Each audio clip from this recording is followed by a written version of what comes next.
Prepare your ears, humans. Happy, Sad, Confused begins now. Hey guys, today on Happy, Sad, Confused, we have the brains behind Wednesday, Spider-Man 2, Smallville, and so many other projects from the last few decades, Millar and Al Gough on Happy, Sad, Confused today. Hey guys, I'm Josh. Thanks as always for checking out the podcast today. Another fun one with, as I said, these guys have been doing it for a minute, and they have really navigated the industry well thanks to their perseverance and talent. Millar, Al Gough. These might be, look, on Happy Second Views, we have a lot of like huge names, recognizable names. Like these might not be the first names that ring a bell, but you certainly know the things that they have written, the stuff that they have showrun, their series and films. Their current project is the second season of Wednesday. They are the showrunners behind this phenomenal success story led by Jenna Ortega, directed by the great Tim Burton. And I think you guys are going to really dig this conversation. They have all the stories. They have been through it. Sure, we talk about Wednesday and working with Jenna and Tim, but these guys wrote the initial story for Spider-Man 2. That's right. Like one of the all-time great Spider-Man films. They've got the dirt on that. They have the stories behind Iron Man. They wrote a screenplay for Iron Man back when it was supposed to be a Tom Cruise vehicle. Stories there. They also created Smallville, which I know many people in my life are obsessed with Smallville. We talk a lot about that. Its newfound relevancy thanks to the new Superman film. They're near meeting with Michael Jackson about a project, writing for Jackie Chan. So much cool stuff. Like I said, these guys have the stories. Millar, Al Gough, a great conversation on Happy, Sad, Confused today. Briefly, I'll mention, as always, lots of events coming up, actually, some of which are sold out, some are not, but I'll list them nonetheless. All of this information, check out our Patreon, patreon.com/happy, sad, confused, early access, discount codes, merch, all the good stuff. If you love what I do over there, go over there and try to support us if you can. Okay, in quick succession, New York City, August 13th. If you're listening to this before then, you still have a shot to come out and see me and John Turturro. Very excited about this. He's never done the pod before, talking about Severance, but also this is a career chat, and I'm going to dig into Spike Lee films, the Coen Brothers movies. There's too much to talk about, but we're going to jam a lot in. August 13th, New York City. Tickets are available for that, 92nd Street Y. Link is in the show notes. August 14th. This one might be sold out, but you can see if there are tickets available.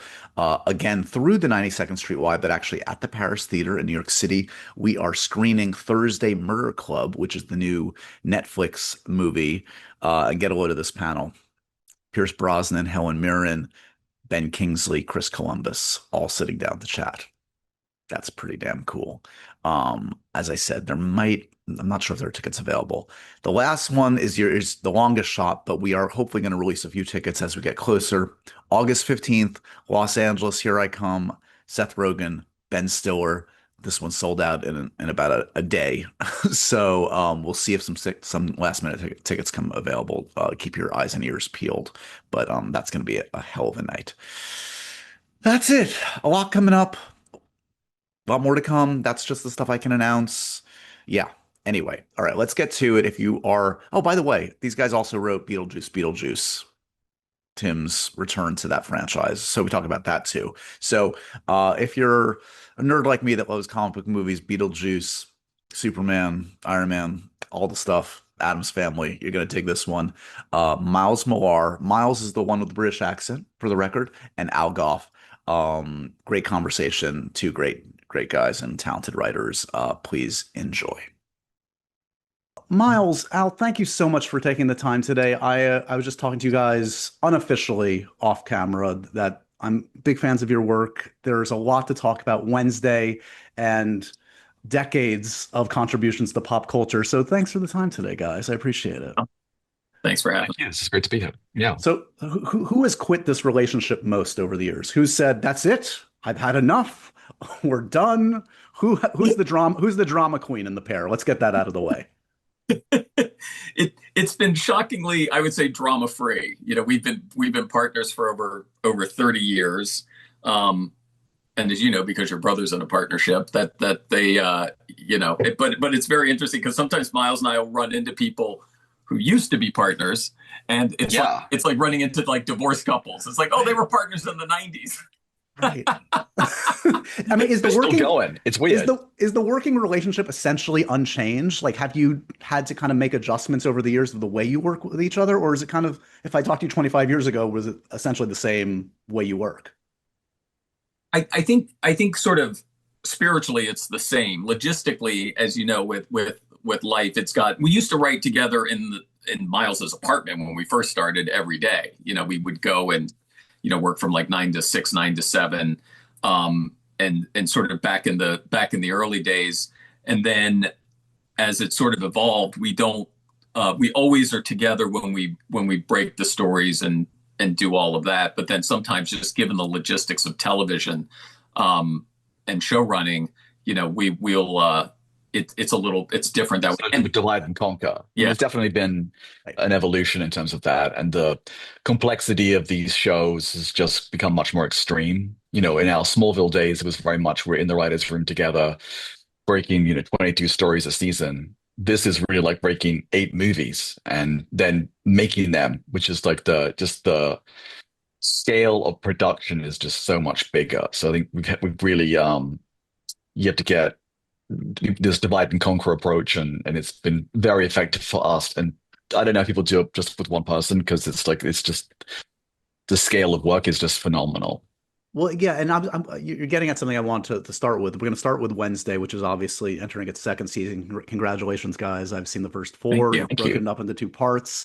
And look, yes, you're not having to do the 22 or 24 episodes, whatever we were doing of Smallville and other shows back in the day. You're doing 8, which might not sound like a lot, but the level of production design, of filmmaking, of craft is just, you are making movies. You're essentially making movies here. So does it kind of all even out in the wash, even though you're doing a third of the amount of episodes? Is it in a way just as much, if not more work than that kind of old model?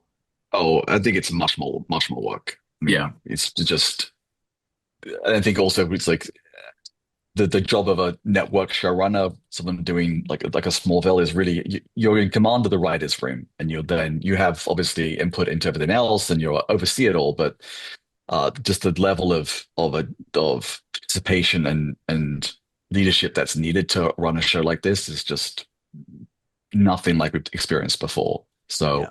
it's really all consuming, and it's only 8 episodes, but it actually, I mean, it's just each episode takes 30 plus more days to make, and we're in the 9 months of the year making it, which is the same length of time we do for 22.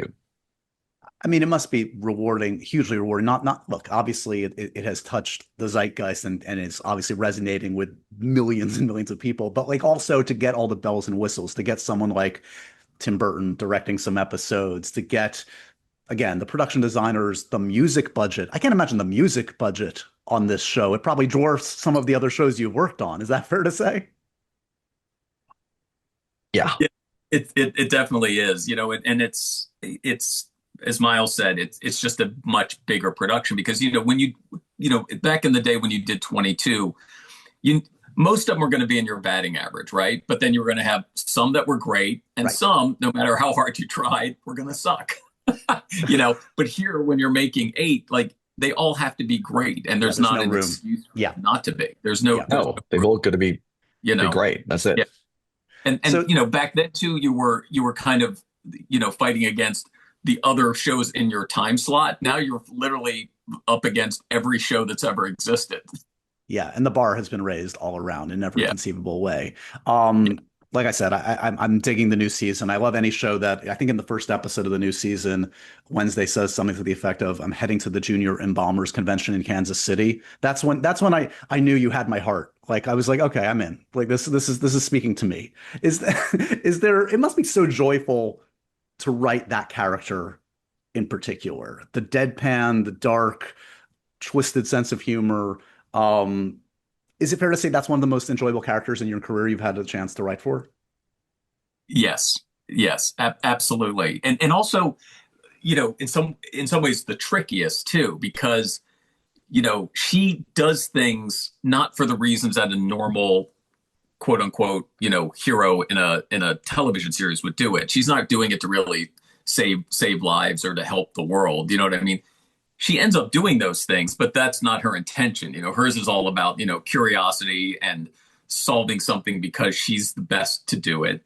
And, she's the smartest person in the room, even though sometimes she's not. There's sort Yeah, of it's proven that she's right. That's a yeah. lot of it. It's kind of like there's a lot of ego there. But it's sometimes you fall into a sort of story and narrative tropes with her, which is you got to like, oh yeah, she wouldn't do that. Most protagonists would, but she wouldn't. So it's really like she keeps you honest, which I think is really fun as writers to and it's a challenge, So she's hugely enjoyable, but she's also a challenge. I'd love to talk a little bit about the genesis of the show, the reference points for you guys in creating this show. Like, obviously, look, you have Addams Family, the cartoon, the cartoons, the films, which were fantastic back in the day. But also, I really feel like this show is in communication with a lot of pop culture, a lot of cinema history, a lot of reference points. I was saying to you before, like I see stuff like referencing, Catherine Zeta-Jones' work in Zorro or Vertigo. I mean, for me, maybe I'm dating myself, but like I know people reference like Harry Potter. I remember like young Sherlock Holmes, and I'm watching this and I'm like, this Hmm. reminds me of that. Yeah. What were the kind of touchstones for you guys as you were crafting your pitch for this? Well, I think it was all of those things, because what's interesting about the Addams family is that you had the panels, from the Charles Addams cartoons, and they didn't even have names until the television show in the Right. 60s. Like he didn't even name them. And then the TV show, and to really an extent, the films and even some of the animated things, it's kind of a sitcom premise where the Addams family are kind of a block and it's somebody from the outside coming in and trying to steal their money or pull some scam or con on them, and then ultimately getting hoisted on their own petard. And sort of our approach was they can still be a family who, what's a couple things. They could still be a family who love each other, but doesn't mean they don't have family drama or family conflict. But the real genesis was we were like, Wednesday Addams is a great character, but what would she be like as a teenager? And what if she went to high school? And again, kind of in the way like Smallville, how do we tell a chapter that hasn't been told in this character's life? And then the more we thought about it, we're like, well, she just, cut through a regular high school in 5 minutes, which is, guess what, the first 5 minutes of the show. So, and when you look at the Charles Addams cartoons, there's these other characters in there in the background. So we're like, okay, so there's this other world of people, of oddities, of outcasts. And Creatures. I mean, he has a lot of like little creatures in his work as well. So it's like, yeah, oh, that's interesting. It's like a lot of unexplored. So that was like sort of inspiring too. And so we kind of yeah, was go like, ahead. what if we put her in a school of outcasts, and even in that school, she was the most outcast. So correct me if I'm wrong. You pitched your take on this. This predates Tim Burton's involvement. Oh Yes. yeah, by years. Oh wow. Okay. So and then obviously Jenna's as well. Talk to me though a little bit about Tim coming on board, helping establishing. I know, look, he is one of the preeminent visual artists of my lifetime, our lifetimes. Were most of his notes in that realm on in terms of the visuals, like or the creative as well? What was that kind of relationship like in the first season and even in this season? Well, he came in, we'd already written the script and actually broken the season and I had other scripts as well. And he basically loved the script. So in terms of changes to the script, there was an idea he had in the first episode where the family is going to, because it's happened to him and his family. They were in the car and they were singing a song. So we had that Royal Orbison song as they go to Nevermore. So that was something that he inspired. But it was really, and then the design of the Hyde creature was something that we really struggled with. And we really wanted to create something that was iconic and sort of a signature. And he was like we got a lot of like concept artists and designs, and nothing really was hitting the mark. Nothing felt original. I think actually a sort of everything all the creatures at the moment feel like they're from Stranger Things. They all have some sort of like weird flower mouth. So we were very focused on not doing that. And literally, he did this tiny, like literally, it's like a silhouette with a pencil of this like punched side creature, and then he gave that to some of the concept guys. They didn't get it. Then we get this call. We're like 2 weeks away from production. Tim's at his house. He says, "Guys, you got to come over. I've done something." We go into his study, and he's done this amazing watercolor of the hide, and it is literally like what it is in the show. It was like, and he goes, "What do you think?" He was really like, "I'm not sure if it's like this is incredible." And it was just like it reached a point where he had to like just do it himself. Right. So that's what it was just like, oh yeah, we got the perfect Tim Burton creature in the show, monster rather, and it was just like, yeah. So he's definitely, it's been a really great collaboration in terms of the look and the design and all those different elements. And obviously he works very closely with Colleen Atwood, who's this, multi Oscar winning costume designer. So she brings an incredible amount of sort of the legacy of Tim to the show. I mean, always think about uh Louisa Weems and Gwendolyn Christie's character in the first season, and just like that homage to the Hitchcockian heroines like Tippi Hedren, and that's the sort of like, so it's I mean the show is infused with film references and things like that we all, I mean, I think Al and I and Tim are huge cinephiles and movie buffs, so I think that's something it's a great playground, the show, to explore that element.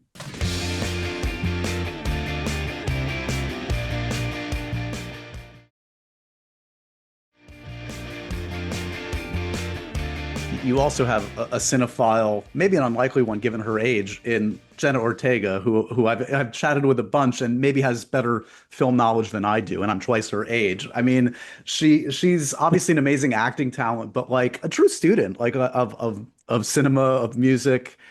I believe, is she an EP this season on the show? Yes, there's two season. Yeah.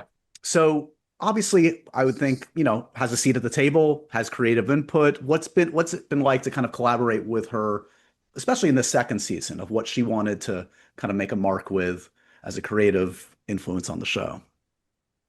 Well, we've always, I mean, even in season one, once she was cast, we'd had the scripts written, and we gave her the scripts to get her notes and her feedback on. So I think when the show's called Wednesday and you're Wednesday, you've always had a seat at the table. Some of it gets a little more formalized. Sure. And I think what she brought to the character was the whole, the walk, the not blinking. Like, she really did a deep dive in terms of how she wanted to play Wednesday. Yeah. And, she comes with all of that to the table. So she's made really strong, and she makes really strong, interesting choices as an actor. I mean, that's the thing. Even when you're like watching watching her shoot or watching her in a scene, it's just like, wow, she just brings things to it, that are great. She sort of always thinking about it. And I think what she also has, which again is rare, is she has sort of a 360 view of things. So when she's on set, she's watching all of it, and she's taking it all in, and she's absorbing it. So I think, and she sits in the production meeting. She does all of that stuff. She gives, and she'll give notes on various things and have her input, which is great. So, and again, is, with a television show, it's always, especially with the actors, you're always in conversation with them. Movies are kind of like a party. Everybody comes, you shoot for 3 months, and you're gone. Right. But a television show is an ongoing thing. And in this case, it's been 5 years, since. Yeah. And we always welcome, and this is something, different showrunners and creators have different ideas of what that relationship is between actors and writers. But for us, it's like, it's that conversation outside. It's like, we really embrace the idea of hearing their ideas and giving them ownership of the character and making sure, that they're comfortable and that they feel heard. So I think that's something that we've always embraced, and that it's important that everyone is respected and everyone has, a voice. So that's something that, we always sit down with them and talk about what our intention is for the season. We always break the season and then say, hey, what do you think of this? And get feedback and ideas from them. So it's just there has to be a lot of communication. That's the thing. You got to keep talking and making sure everyone's happy and feeling good about what they're doing. So as you look at this next batch of 8 episodes, as I said, I've seen the first 4. What are you proudest of? I mean, I would expect, look, the first season is a big swing, but given the success of the first season, I would imagine have even more license to take a bigger swing. And certainly you've brought in some amazing new guest stars. You have the likes of Steve Buscemi in there, Christopher Lloyd. It's a treat to see him, even if it's just a portion of his body, and more. Yeah, what, as you look at this season, what are you most proud of? Well, I think it was second seasons are tricky. You know what I mean? It's like it's great when your show hits, but then what you don't want to do is disappoint in the second season. And as you said, you want to take that swing. You want to expand the world. You want to kind of dive into the characters who you certainly got a taste of in season one, but now they can have their own sort of subplots and help kind of fill out what is already there. And I think for us, that was it. We didn't want to repeat ourselves. We didn't want to do another kind of straight up cards down whodunit mystery. So it's still very much a mystery and there's still twists and turns. But even that's kind of, that's changed as well. So I think it's always the challenge is people come to the show for a certain thing, which you want to deliver, but then you want to deliver more than that. Sure. Yeah, and be unexpected. And I think that's always we're really focused on not being complacent. And that we really wanted the show to be ambitious and surprising, and that an audience would really come away feeling they've seen a full meal, I guess, and enjoy a full meal of entertainment. And that's always the thing. The show is a real juggling act of tone. And so I think we really tried to be as ambitious as we could, and we do have the luxury of being a hit, and so we wanted to just allow ourselves to let our imaginations fly. So that was sort of our goal, but also find new ways to explore the emotion of the characters, and hopefully the season will be as deeply resonant as the first, which was, I think, took people by surprise that they care about Enid and Wednesday's hug or Thing almost dying. These are sort of things that you don't really expect from an Addams Family show. And I think that's something that we've really tried to infuse in all the episodes, something unexpected that is emotionally resonant.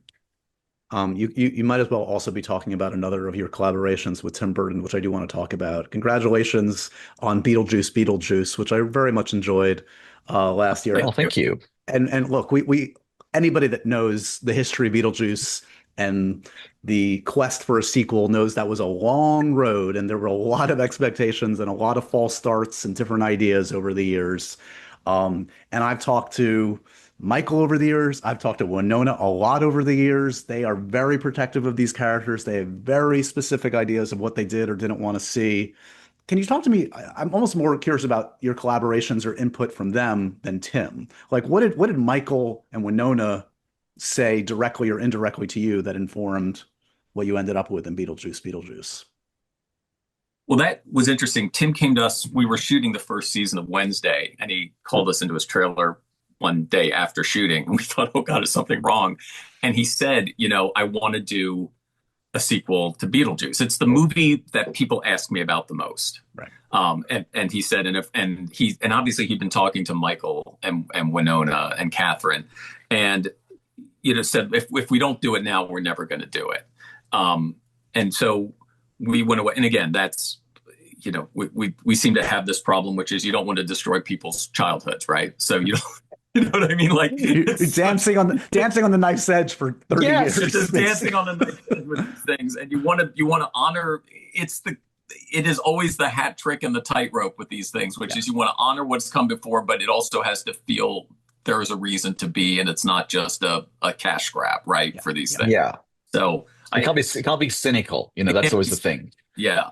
And I think what was great for us was Tim was literally the traffic cop for all of it. So we wrote the script, wrote the first draft, got it to him, sat with him, got all of his notes. Then he gave it to, Michael, Winona, and Catherine. And in some ways, it was a very easy assignment because you're really writing for an audience of two, Tim Burton and Michael Keaton. Because if one of them says no, you literally have no movie, right? No movie. Yeah. So you're and I think what's great is, Michael created such a, character with Beetlejuice. And we can tell you, because we went back and read the shooting script of the first movie, that voice is not in there. Right. It's not. Yeah. I mean? So you're like, wow, this was all kind of, it all came, out of them. So I think for us, it Yeah, was, you really see the improvisational like yes, freedom he had on that set originally, right? That he created this insane iconic character that's not on the page, right? Um, but the best compliment he gave us was like he was like, "Oh my God, it's like I can't believe it. All this, it sounds like him." That was like, it sounds like Beetlejuice.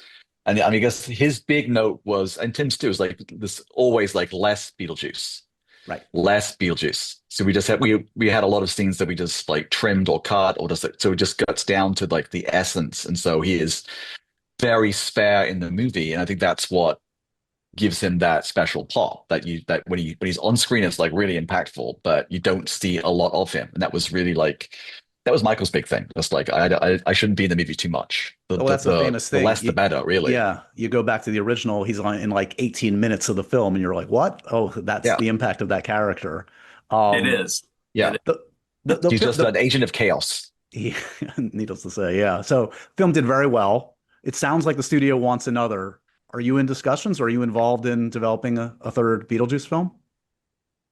That's really going to come down to Tim and when he's ready to engage in that. I mean, we'll stand by and be ready, but I think it always like this like this one, it has to come from him, and Yeah. he has to feel engaged. I think that's why the movie doesn't feel cynical, because he very much wanted to make it. And Tim doesn't Yeah. do things for cynical reasons. He does things because he loves it and he wants to do it. And if it was a version he didn't want to do, we wouldn't have made it, to be honest. Sure. That's really how he works. He's very pure that way. Like if he's engaged, he'll make it. If he's not, he won't. I would imagine, though, you guys are smart guys. You've got your pitch ready when he calls and says, okay, I'm interested in doing a third one. What do you guys got? Do you have an idea? We got the weekend, which was good. So we were able to, because I'll be honest, I hadn't seen the movie. Oh, this is the first time. This is in Romania. Yeah, it was like Yeah. the first time we watched. We saw it on a Friday afternoon in freezing Romania, and so then, hey guys, do you want to write the Beetlejuice sequel? It's like, yes. And then we spent the weekend basically watching the movie like 8 times, and then coming up with the pitch. Oh my God. But in terms of you're talking about the third movie, right? Yeah. No, I mean I think no. Look, I mean we never Oh, right. uh get ahead of ourselves. So that's something that, I'm sure the studio wants to do a third. But I think it's really up to Tim and Michael and Winona to decide if they want to do it, and Catherine. So, look, a lot of the folks tuning into this love your work from Smallville. I want to talk a little bit about Smallville, and especially given that we've just had a very successful Superman film out in theaters, which have you guys both seen it by now, first of all? We have not seen it yet. We've been Okay. sort of heads down finishing season 2 of Wednesday. Okay, fair enough. But Yeah. well, you know enough though to know Yes, I know enough that about it. that James has talked, in glowing terms about Smallville. That Nick has talked about Rosenbaum's interpretation of Luther. Yeah. That Yeah. that Luther core is in the movie. It must please you that there's real connective tissue and love from what you did to this new big screen interpretation. It's absolutely, look, it's great, and it's great when a Superman movie works, and it's great that the movie it doesn't fall into the traps of trying to be an origin story again, and all of the things, and it sort of embraces his kindness, and it's fun. I think that's the thing Yeah. wonderful about it. And look, Smallville is the gift that keeps on giving. There's something about Superman that always resonates with people. Like that is why he's lasted so long. You know what I mean? Because he can be interpreted for frankly, any generation or any version of the world in which you're in, and certainly for us, it was interesting with Smallville because, we remind people there was no Marvel Cinematic Universe. The last iteration of Superman had been Lois and Clark, which again was kind of a 90s yuppie version of Superman. Right. And so when we did it, we premiered a month after 9/11, and it was oddly just became the right show at the right time. You know what I mean? It was like America needs a hero, and it's sort of comfort food for the American soul, and to tell that story in that era was great. And I mean, look, we did not expect it. Like any of these things, you know, people say with Wednesday, did you think it was going to be so big? Of course not. You never know. You go, we really, you know, at the time with Smallville, we loved the pilot, we loved the episodes we were making. The fact that it connected with people in such a way is great, and the fact that it still connects with people, and you know, it sort of Yeah, and I think the people who grew up with the show are now making movies and yeah. starring in movies. So it's like great to hear that, you know, it's Smallville was his Superman. I mean, I think what's also interesting, like we always saw Superman as a great allegory for immigration, that he was the ultimate illegal alien. And that's the fact that James said that and it's like so controversial was sort of like I couldn't believe it. I was like, that's so like It's baked embedded into in what it is. Of course. Yes. But but you know, we did an episode in season 6 with where we sort of talked about it directly. You know, Clark finds a boy who's, you know, working on one of the farms. Oh, you know who that boy was? I think it was Tyler Posey. It was Tyler Posey from starting wow. Teen Wolf. Yeah, of course. Yeah. Yeah. But he was like 10 or something. Yeah. And I remember at the time, and this is again 2006, the network was like, oh, I don't know, this feels a little political for the show. We're like, it's literally the Superman story. What do you want? Story. So, take it up with the original guys. Yeah. Yeah. It's so strange. It was like that's like it's the fact that it's still a controversial idea. It's like that's just so great about, you know, the Superman story. And that I think that's why it's so its legacy has been so powerful. You know, it really speaks to what the American dream is and all those sort of elements of Americana, you know. Well, it gets a little bit at what I also want to talk about, which is like the nature of where we're at today versus when you were doing Smallville. Like certainly the internet was around and there were message boards, but now it's such the interaction, the weaponization of anything you say, of any storyline, it all becomes fodder for something. And I'm just curious, like, I don't know, do you think there's something useful about listening to the fans, about listening to the dialogue out there, or is that dangerous for a writer? Like back in the Smallville days, were you listening to the fans? Did that ever like influence where you went with any of the characters? Listening to Ain't It Cool News? Exactly. Did Harry Knowles influence any seasons? Yeah, exactly. I think Harry Knowles is not a fan, I don't think, of Smallville, but it was like we were such an early days of like fan boards for Smallville, but we did listen in terms of we didn't listen, but we read and acknowledged. We got a lot of criticism early on about being Freak of the Week. right. And it's just when you're doing network, it's very hard to pivot. If you're like, you know, 10 episodes in, it's like, oh yeah, we agree, but you can't really do a lot. And you're in that first seasons of any show, whether it's streaming or network, are just so insane. You know, when the season 1 of Wednesday came out, we obviously got a lot of we definitely, you know, you don't want to be slavish to it or overreact but to fan comments or to this, but you do take note of things that resonate with you in terms of things and ideas or criticisms like, oh yeah, that's fair enough. Yeah. And you know, it does allow us to shape what we're going to do in the future. It doesn't mean we're going to like, oh my God, like freak out, but Right. it's good, honest. Yeah, I think the important thing is to be honest as a writer and a creator. It's like, okay, this is fair. And how do we change and how do we improve? I think it's always about never settling and never being complacent and always like just being open. I think that's always the thing. I think just open and listening, I think is two traits that we really aspire to in terms of just like, yeah, okay, that's right, that's good, and moving forward with that, an open mind and listening. If you only listen to the fans on the internet, this season would have just been 8 episodes of Wednesday Dancing. They would have just been like, okay, you wanted it, here it is.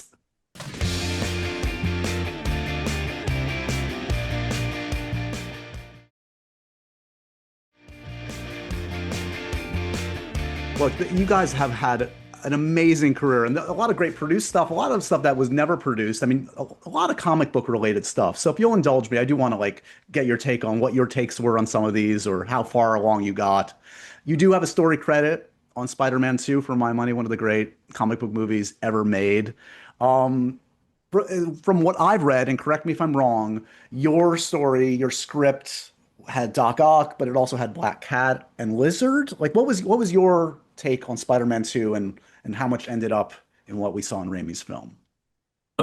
And, you know, it's interesting. They approached us. We were doing the first season of Smallville, and we got a call that Sony wanted to meet with us. It was a general meeting. They wouldn't tell us. And we were so into it. We're like, okay, but can we do this later? And they're like, no, they really want to meet you. So we go there and we meet with Matt Tolmach, who was running production at the time.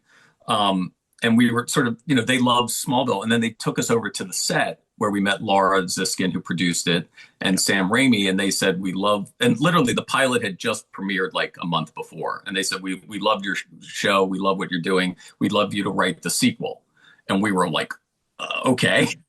It was By the way, we're in the middle of that. It was like just like the one. tsunami of work for season one of Smallville. It's like, and what do you say? Like, you want to write, you know, Spider-Man Tuesday. It's like, oh yes, yeah, the sequel to like the biggest superhero movie. Yeah, exactly. Yeah. But also, you know, it's always funny with movies because they're like, what could a sequel be? And it's like, I mean, literally most television shows, especially in the network days, are one long second act, right? Like your pilot is your premise, and then you're in the second act.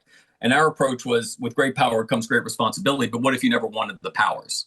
And then he started losing them and it became like superhero erectile dysfunction, you know, and the idea that the world was moving on, you know, MJ was getting married to Jonah's son, and Doc Ock was there. They said, we want Doc Ock to be the villain. We were like, great, because that to us was like the best villain. Yeah. But also, you know, and to Sam's credit is he always tried to find the humanity in the villain. So we actually worked with, it was Michael Crichton's researcher who helped us come up with the arms and the inhibitor chip. The idea that he was using this for other experiments, something goes wrong, and then they take over, and that was what sort of villainizes him. So that very much, you know, came to, and then okay, now this has happened. Peter has to get back in the game, but his abilities aren't working, and it's really about, you know, because he can't be honest with MJ. You know, that's really what it was. And then the other thing too, which is interesting, is from the first movie, is again, this is like the old days before, you know, now they've got the eyes moving and stuff, is they're like, we need to get his mask off more in situations. So yeah, it was like, because we'd done some ADR in the first movie with the Green Goblin, and it was just like, it was they were all worried before the movie came out. That there's a scene on the roof. It was Green Goblin talking to Spider-Man. They both had masks on. Their mouths didn't move. It was just like two masked figures, just like it felt like Power Rangers, right? Yes, so it was like they were really worried. It really did. It was like, okay, we can't do this again. So in the second movie, he's always taking his mask off and talking. But the other thing I remember we talked about was like the idea of the graduate ending at the church. Yes. You know, that felt like that was definitely a reference there. So it was just a lot of those strands from our script. I don't think we had Black Cat to be out. I think we talked about it, but didn't put her in the script. Okay. You know, because it felt, and like you're just kind of overstuffed the bag. You know, so talk about a different time. You also, correct me if I'm wrong, before Favreau and Feige in the MCU, you wrote an Iron Man script, and I believe this is back when Nick Cassavetes was going to do it. What was your take on Iron Man? It was Avi Arad had come to us after Spider-Man 2 and said, we have another. I will say, and by the way, and these Avi and Kevin Feige were working out of was it like an old balloon? No, it was called like Toy Fair or something. It was Avi's kind of company, but it was literally this small office on Santa Monica Boulevard down from, you know, the Century City Mall. You know what I mean? It was really, they kept things very lean and mean. So, you know, when you're sitting in a room, it's like the two of us, Kevin and Avi, and that's it. Like, that was it. Yeah. It was because after Spider-Man 2, they goes, guys, you know, we got another crown jewel, which is Iron Man. And it was at New Line at the time. Right. That's right, Ral, isn't it? Yeah. No, it was at New Line. And to be honest with you, I hadn't heard of Iron Man. And Avi goes, perfect. And he goes, here's what he is. He's a billionaire who sells weapons. He's got an alcohol problem. And, you know, there's an accident. Now he's trying to make it work, you know, make it better. So we thought, oh, this is interesting. Like, just a totally different, it wasn't another teen superhero, which we were after Smallville and Spider-Man. We were like, oh, okay. Yeah. So we did a draft, several drafts. We worked on that for probably a year, and we went in with Kevin and Avi. And I remember, you know, I guess Bob Shea at the time had read it, And it's an interesting thing with generations trying to still connect with what a superhero is. And he got all tied up that Iron Man could fly. He goes, because Superman could fly. Can he just leap from building to building? And we sort of all walked out of that meeting and we're like, we don't think this is going to happen here. And again, to Kevin and Avi's great credit, then they kind of got the character back and did the version, which basically is, I mean, that movie's fantastic. I mean, it's a but once they moved to did that, our script was dead. Yeah, our script was dead. It was like stayed at New Line. So was there ever even like a dream casting in your mind? Did you write with an actor in mind, or do you remember one being mentioned? Well, they wanted Tom Cruise. They wanted Tom Cruise at the time. Right. And I think Cruise was interested. Yeah. That's an interesting, different alternate history that I mean, fascinating. Absolutely, right? Yeah. A couple others. Tell me if these were real, if you actually wrote scripts or not, if anything strikes your memories. Flash, Lobo. Are there any others that I'm missing of superhero films? No? Okay. No. The only other one we did is we did an Aquaman pilot that was going to be a spinoff of Smallville with Justin Hartley. That we unfortunately did it the year that the WB and the CW merged, and the politics of that situation killed that one. Got it. Yeah. And look, obviously Wednesday, hopefully, I'm sure will continue. It's going to keep you very busy for the foreseeable future. But do you have an appetite? You've done a lot, clearly, but do you have an appetite for a superhero film at this point? If Feige calls, if Gunn calls, is there a hero that you would like, that you imagine you could have a take on? Look, if either of those guys called, we'd absolutely take the meeting. So we have a real problem with saying no. Yeah. So we definitely, I think for us, we've actually always done well and on characters who we don't really know, and it gives us a freedom to have our own take on that. Like Wednesday, we're not like a huge Wednesday Addams fans from our youth or huge Superman fans. We're just like, but once we like connect with the character and like get into it and think, what's our spin on this life and how do we explore them and I guess, to be the cliche, add complexity to those characters that everyone knows. That's when we get sort of excited and inspired. And that's true of both Superman, Clark Kent, and Wednesday. It's like both characters that wouldn't necessarily have said before we did them, like, oh yeah, we're huge Addams Family fans. And we knew the Addams Family and appreciated them, but we weren't like, rabid fans. It's fascinating, like the nature of your kind of career, and I know it's a little bit because my brother has kind of been in the same space for a while, is like you end up collaborating and pitching sometimes these people that you grew up with, that you revere, whether it's like the Tim Burtons, and look, you obviously worked on Lethal Weapon 4 and Jackie Chan work, like the stories you must be able to tell of having to like pitch these icons to their faces could fill up a few memoirs, I would imagine. Like, I mean, those are the ones I know about. So like, I'm just curious, have you pitched Spielberg, Tom Cruise, like, I don't know, The Rock or Vin Diesel? What are the stories that jump out at you of being like, how did I get in this room? We definitely pitched Spielberg. Yeah. I mean, the best one was the Jackie pitching Shanghai Noon. That was a good one, Al. Tell that story. Yeah. So we go in, we got a call. We were working on Lethal Weapon 4, and Jonathan Glickman, who produced the Rush Hour movies, who we had known, called us and said, look, if we have this movie we're making with Jackie, if it makes $50 million, we want to make another movie with Jackie, not a sequel, another movie. And he has an idea. We're like, great, what's the idea? Because he wants to do a Western. We're like, great, what's the idea? And they're like, that's the idea. So that's your job now. You fill in the rest. Your job. Yeah, exactly. Literally. Yeah. So we go in and we're pitching Jackie, and it's Jackie and his manager and John. We're in this Airstream trailer. Yeah. And they're all smoking cigars. And neither Al or I smoke. It was the whole of this trailer was like full of cigar smoke. Yeah, it was like getting a contact high, and then when you pitch, Jackie would then start to get ideas, and then he'd stand you up and kind of use you as the dummy and show you what he wanted to do. So so that was amazing. That was cool. Yeah, and the other one, the pitch that got away. This is a weird story. Is that we did The Mummy 3. And then we get a call from my agent that Michael Jackson wants to meet us. And he wants to fly us out to Vegas because he has an idea for Aladdin. Stuff. And so that's like, okay. We're No, like, it's like, okay. And we're in the middle of something really like on a deadline or something really crazy. So we're not going to do that because guys, you can't turn down Michael Jackson. So it's like, we're not going to, we're too busy at this moment. Give us 6 months. And it's just like, and of course. and then they said, oh, he's coming to LA because he's rehearsing Yeah. for his O2 concerts for that. So we were like, okay, great. When he's in LA, we'd love to do it. And then like a month later, he was dead. Oh So my God. yeah, Oh, that's so never had the audience, but had the invitation. That's crazy. no, Yeah. yeah. We were So like, he was just taking it. We were like, it would have been like meeting Elvis, right? Did he want to play Aladdin? I guess. Yeah. He wanted to play the Yes. genie. Like, yeah. I don't know. It was one of those things like, it was like, I don't know if we just didn't want to do it because we wouldn't have done the movie. It would have been an interesting like encounter with someone who's such, a presence. But so that was like, that's one we regret, the one that got away.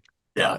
Okay. The last thing I want to mention is, again, we've only touched on the tip of the iceberg of your career, but one show that's become more interesting even than like, I mean, it was interesting at the time, but given what he's become is Shannara Chronicles. And you gave us amazing Austin Butler, who I chatted with. I mean, I work at MTV still to a degree, so I crossed paths with Austin back then.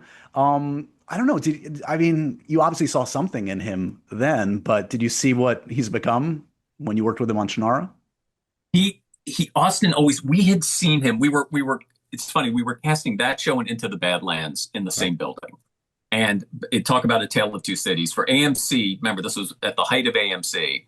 Anybody would come in and audition for an MTV show. It was like pulling teeth. So Austin had come in to audition for Into the Badlands and done a great job. And I was a fan of his from the Carrie Diaries because I'd seen him in that. Right. And so we called him and said, the role in Badlands was Oliver Stark ended up doing that role, and we had already seen him but we said, we have this other show. You could be the lead. It shoots in New Zealand, and he had shot in New Zealand before and I know the movie because my kids watched it on a loop called Aliens in the Attic, which he had, So we sent him the script and said, look, if you just want to come in and meet, we think you'd be perfect for this. And then he came in and he was perfect for it, and he could not have been lovelier and incredibly hardworking, always wanted to get better. All he wanted to do was be better. Like his work ethic is incredible. He's a lovely person. So for him to have all of the success that he's had is fantastic. We couldn't be happy. We ran into him at a Golden Globes party because we were there for Wednesday and he was there for Elvis. And we were just like, it's like, it's so great to see. And he told us, because remember the scene in Once Upon a Time in Hollywood where he gets on the horse at the Spawn Ranch and he rides and it's a oneer.